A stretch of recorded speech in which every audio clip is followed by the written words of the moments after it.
Everyone, welcome to the Pharma channel. In this video, we have to discuss about what are the opportunities after B.Pharm and M.Pharm. Before that, most of the students కి during job సెర్చ్లో చాలా doubts ఉంటాయి. First of all వాటి గురించి discuss చేద్దాం.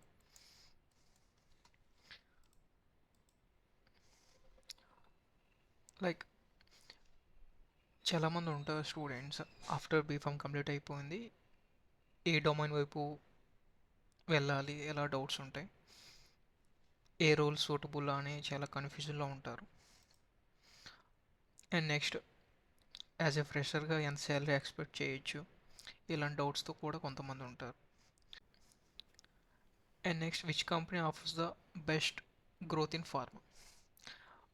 Present ఉన్న మార్కెట్లో ఏ roles అనేవి చాలా గ్రోత్ ఉంటాయి నెక్స్ట్ ఇన్ కేస్ మనం ఆ డొమైన్లోకి చూస్ చేసుకుంటే నెక్స్ట్ ఫ్యూచర్ ఎలా ఉంటుందని. How do get in a clinical research and pharmacovigilance. చాలా మందికి ఉంటాయి సిఆర్ఓ జాబ్స్ చేయాలని, లేక పీవీ జాబ్స్లో రెగ్యులేటరీలో జాబ్ చేయాలని ఉంటుంది. కానీ ఎలా అచీవ్ చేయాలి, ఎలా అని గైడెన్స్ అనేది తెలియదు వాళ్ళకి. అండ్ ప్రెజెంట్ మార్కెట్లో ఎలాంటి స్కిల్స్ ఉంటే ఈజీగా జాబ్ చేయొచ్చు. అండ్ కొంతమంది ఉంటారు, they have like good skills and good communications. So but resumes అనేవి సార్ట్ అవుట్ అవ్వవు. సో ఎందుకు, how do I prepare for a interview in a former roles. యాక్చువల్గా ఫార్మర్ రోల్స్కి ఎలా ప్రిపేర్ అవ్వాలి, ఎలా రెజ్యూమ్ చేయాలి, దీనిపైన ఈ వీడియోలో మనం తెలుసుకుందాం. After completing the B pharmacy, most of the people think చేస్తారు ఎలా అంటే, ఓకే ఫార్మస్యూటికల్ ఇండస్ట్రీ వైపు వెళ్ళొచ్చు, or like production, QA, QC, R and D, FR and D, or regulatory affairs, or pharmacovigilance. కొంతమంది అకాడమిక్ వైపు వెళ్తారు based on the interest, like research scholars or PhD, like that. Some people or like hospital side వెళ్ళొచ్చు, clinical pharmacist. So కొంతమంది ఉంటారు government aspirants, like DAS కోసం prepare అవుతారు, pharmacist jobs కోసం prepare అవుతారు. And clinical research, medical writing, and marketing and sales, and medical coding. ఓవరాల్గా ఇవే most of the పీపుల్కి కొద్దిగా అవేర్లో ఉంటారు అనమాట, ఇవన్నీ తెలిసి ఉంటాయి. ఓకే ఆఫ్టర్ కంప్లీటింగ్ ఫార్మసీ ఈ రోల్స్లోకి మనం వెళ్ళొచ్చు అని. బట్ ప్రెజెంట్ మార్కెట్లో ఏ రోల్స్ ఉన్నాయి, అసలు గ్యాప్స్ ఏంటి, ఈ 2025 కరెంట్ అకాడమిక్ ఇయర్లో ఎలాంటి రోల్స్లోకి ఇన్ అయితే నెక్స్ట్ ఫ్యూచర్లో గ్రోత్ ఉంటుంది, ఇలాంటివన్నీ తెలుసుకోవడానికి వీడియోని లాస్ట్ వరకు చూడండి. Present scenarios India, over supply of graduates and limited jobs, low entry level salaries, 10K 20K per month. Many postgraduates are prepared for the other exams. And next one, lack of proper guidance on career. కొన్ని scenarios చూస్తే after B Pharm complete అయిపోయాక most of the people production, QA, join అవుతారు.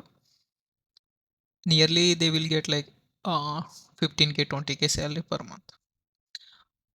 అంటే repeated work ఉంటుంది కానీ కొత్తగా new research చేసే job అనేది ఏం కాదు. కానీ కొంతమంది తెలియదు, they have good skills, but there is a different opportunities where we can we use our skills effectively. ఈ డొమైన్స్లో ఈ గ్యాప్ ఎందుకు వస్తుంది, అసలు రీజన్స్ ఏంటి డిస్కస్ చేద్దాం. Lack of industry academic collaboration. Top universities అయితే ఇండస్ట్రీతో కొలాబరేట్ అయి ఉంటాయి, ప్లేస్మెంట్ సెల్స్లో ప్లేస్మెంట్స్ అవుతాయి. So finally graduates they will get the jobs. Normal private ఇన్స్టిట్యూట్స్లో రిలీవ్ అయిపోయాక మోస్ట్ ఆఫ్ ది పీపుల్ ఏం చేస్తారు, బయటకు వెళ్ళి ఇంకా జాబ్ సెర్చ్ చేస్తారు.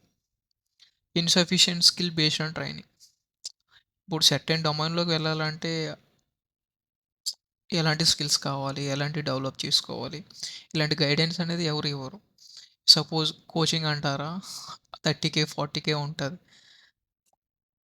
రియల్లీ దానిలో కోచింగ్ తీసుకుని అంత మనీ పెట్టి 100% అష్యూర్ ఇస్తారా అంటే ఆ 20K 10Kకి మళ్ళీ జాబ్లో జాయిన్ అవ్వమంటారు. Don't waste the money during that certifications. Okay. And limited awareness of emerging domains. ఎవరికి తెలియదు కొన్ని జాబ్స్ ఉంటాయి, some IT side, some medical writing, CROs, చాలా పీపుల్స్ తెలీదు. ఆఫ్టర్ బీఫార్మ్ కంప్లీట్ అయిపోయింది. క్యూఏ, క్యూసీలోనే ఉంటారు. లేదా ప్రొడక్షన్‌లో ఉండిపోతారు కొంతమంది. ఒకే కంపెనీలో ఉంటే, ఒకే వర్క్‌ని అలా చేస్తుంటే ఏముంటుంది? న్యూ స్కిల్స్ అనేవి, న్యూ అప్‌డేట్ ఉండాలి గదా! మార్కెట్‌లో ఏం జరుగుతుంది? ఎలాంటి అప్ టు డేట్ ఉండాలి. And next one internship opportunities చాలా తక్కువుంటాయి. అందరికీ ఇంటర్న్‌షిప్స్ రావు కదా! కొంతమందికే వస్తది. అన్ని కంపెనీస్ ఇంటర్న్‌షిప్ ప్రొవైడ్ చేయవు. అయితే ప్రెజెంట్ మార్కెటింగ్‌లో డిమాండింగ్‌గా ఉన్న రోల్స్ ఏవో వాటి గురించి డిస్కస్ చేద్దాం. Pharmacovigilance, drug safety, regulatory affairs and AI and data science in drug discovery and clinical research, medical writing and pharma startups and entrepreneurship and digital health and telepharmacy. Present 2025లో high paying jobs are top one is healthcare and data analyst, AI and data analytics. Just machine learning and AI related and Python related topics నేర్చుకొని health care data అనలిస్ట్‌లో join అవుతే nearly starting salary అనేది 5,00,000 to 9,00,000 between రేంజ్‌లో మనకుంటది. And next one regulatory domain. అది in case అది డ్రగ్‌లో అవ్వచ్చు, medical devices. Present medical devices growth అనేది పెరుగుతుంది కాబట్టి, ఈ 2 డొమైన్స్‌లో చూసుకుంటే ఇనీషియల్‌గా 4 ఎల్‌పీఏ ఆర్ 5 ఎల్‌పీఏలో స్టార్ట్ చేసినా, నెక్స్ట్ ఫ్యూచర్‌లో గ్రోత్ అనేది చాలా ఎక్కువుంటది. Next one is HERO. Health economics research outcomes and medical writing and market research and CRO, pharmacovigilance, CDM. Present ఈ డొమైన్స్‌లో అయితే ఫ్రెషర్స్‌కి ఇనీషియల్‌గా 4 ఎల్‌పీఏ టు 6 ఎల్‌పీఏ దాకా రేంజ్‌లో స్కేల్ ఉంటది. సో, మన కెరియర్ అనేది స్టార్టింగ్‌లోనే ఇలాంటి రోల్‌లో స్టార్ట్ చేస్తే it will be good in coming future days. Next growth కూడా మనకి బానే ఉంటుంది. సో, నెక్స్ట్ ఇలాంటి రోల్స్‌లో జాబ్ చేయాలంటే మనం ఎలా ప్రిపేర్ అవ్వాలి? How to plan your career like first identify interest. మీకు ఏ డొమైన్‌లోకి వెళ్ళాలనేది ఫస్ట్ సెలెక్ట్ చేసుకోండి. ఇండస్ట్రీ వైపు వెళ్ళాలా? క్యూసీ, క్యూఏ ఆర్ రెగ్యులే ఓకే. నెక్స్ట్ ఈ రోల్స్‌లో జాబ్ చేయాలి అంటే ఎలా మనం ప్రిపేర్ అవ్వాలి? How to plan your career? So, first of all first identify చేయండి. ఏ ఇండస్ట్రీ వైపు వెళ్ళాలి? లేదా రీసెర్చ్ సైడ్ వెళ్ళాలా? Academic side? First of all your interest లేదు హెల్త్ కేర్, ఐటీ సైడ్ వెళ్ళాలా? First identify your interest. Next certifications are sort and trainings. అంటే trusted ఉంటాయి కొన్ని. వాటిలో వెబినార్స్ ఆర్ ఇండస్ట్రియల్ ట్రైనింగ్స్ అని ఇలా ఆపర్చునిటీస్ వస్తాయి. లింక్డ్ఇన్‌లో చూడటం. అలాంటి సర్టిఫికేషన్ చేయండి.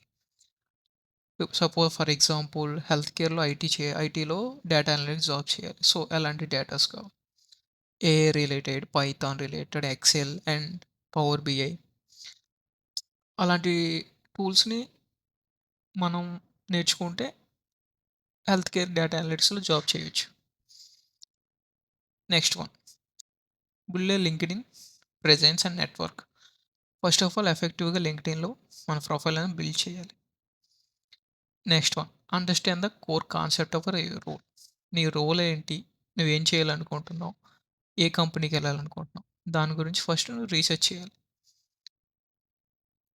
ఆ కాన్సెప్ట్‌ను నేర్చుకోవాలి. గెయిన్ చేసుకోవాలి. Next one ATC friendly resume. నార్మల్‌గా రెజ్యూమ్ తయారు చేసి పెడితే ఏ కంపెనీస్ కూడా సార్ట్ ఔట్ అవ్వవు. ఎందుకు? ఎవ్రీ కంపెనీస్ కూడా ఒక సాఫ్ట్‌వేర్‌ని యూజ్ చేస్తాయి.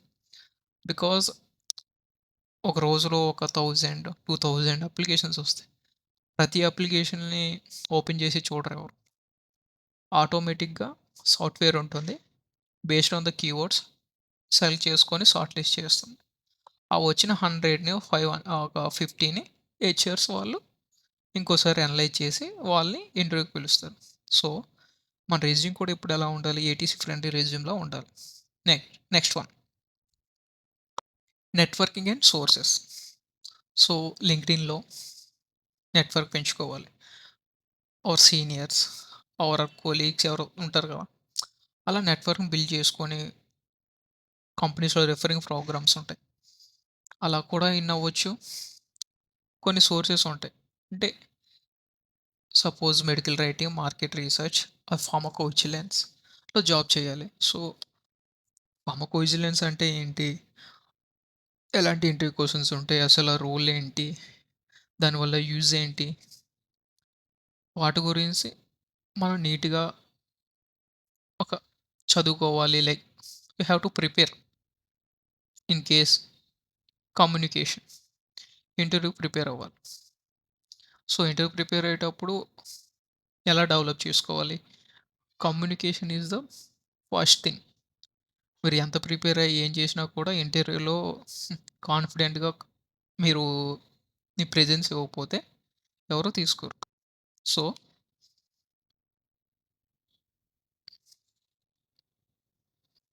చాలా కంపెనీస్ ఇంటర్న్‌షిప్‌ని ఆఫర్ చేస్తుంటాయి. In case paid or unpaid. In case ఇది టాప్ కంపెనీ, మీరు మంచి కంపెనీ అన్నప్పుడు దాన్ని ఈజీగా యుటిలైజ్ చేసుకోండి. జాయిన్ అవ్వండి. Every day upskill continuously. Okay. Okay. Next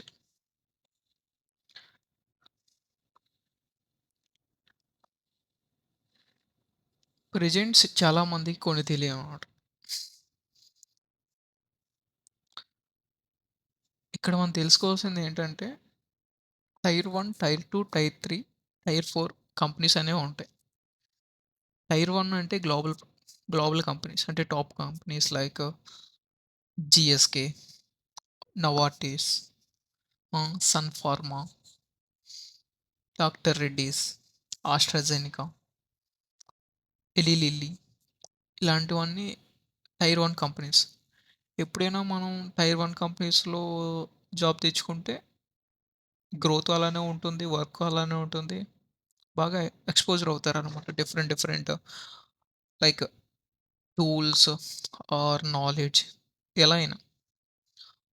tyre 2 companies Zydus Life Science, Alkem Laboratories, Glenmark, Torrent, ఈ కంపెనీస్.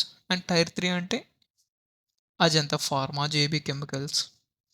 ఇక్కడ మెయిన్ డిఫరెన్స్ ఏముంటదంటే work culture, pay range.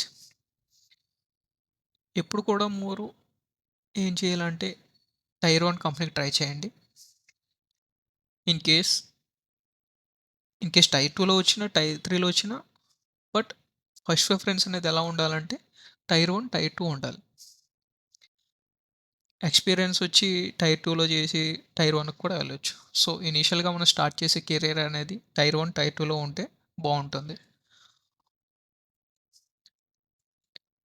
For your information, top data analytics roles in pharma and health care. ఏ రోల్‌లోకెళ్తే మనకి ఎంత పే ఉంటుంది? దాని గురించి చూద్దాం. Health care data analyst 3-5 lakhs ఉంటుంది.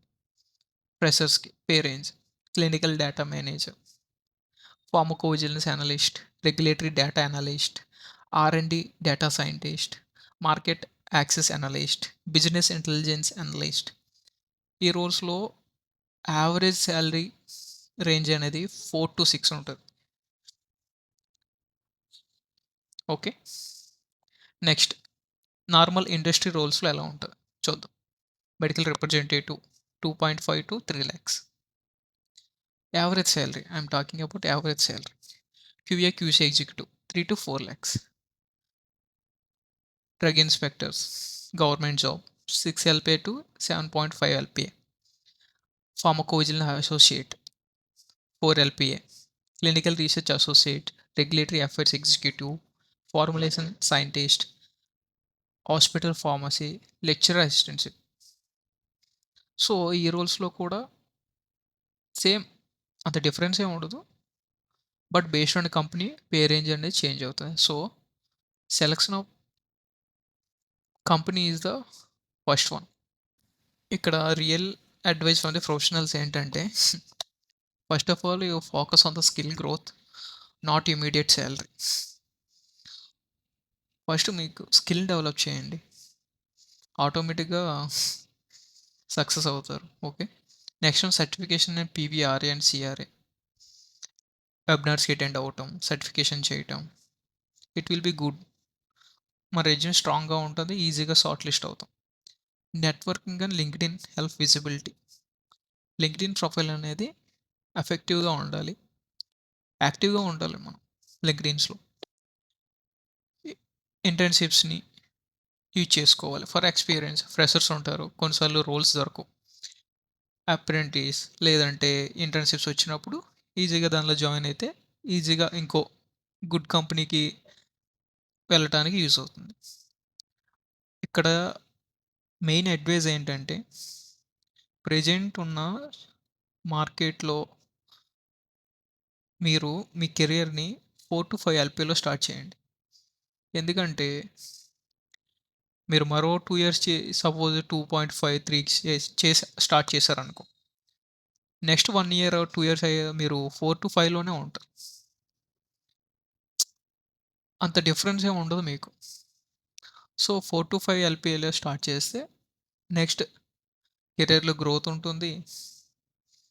టైర్ 1 కంపెనీలో జాబ్ తెచ్చుకుంటే tier 2, tier 1 first preference tier 1, tier 2కి ఇవ్వండి. స్టార్టింగ్ సాలరీ 4-5 ఎల్‌పిఏలో చూసుకోండి. ఆపర్చునిటీస్ కోసం వెతకండి. ఇన్ కేస్ చాలామంది నాకు ఇక్కడే కావాలి, ఈ లొకేషన్‌లో కావాలని ఉంటారు. ఒక లొకేషన్‌కే చూడొద్దు.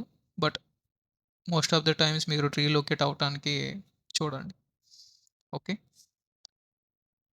Thank you for the watching.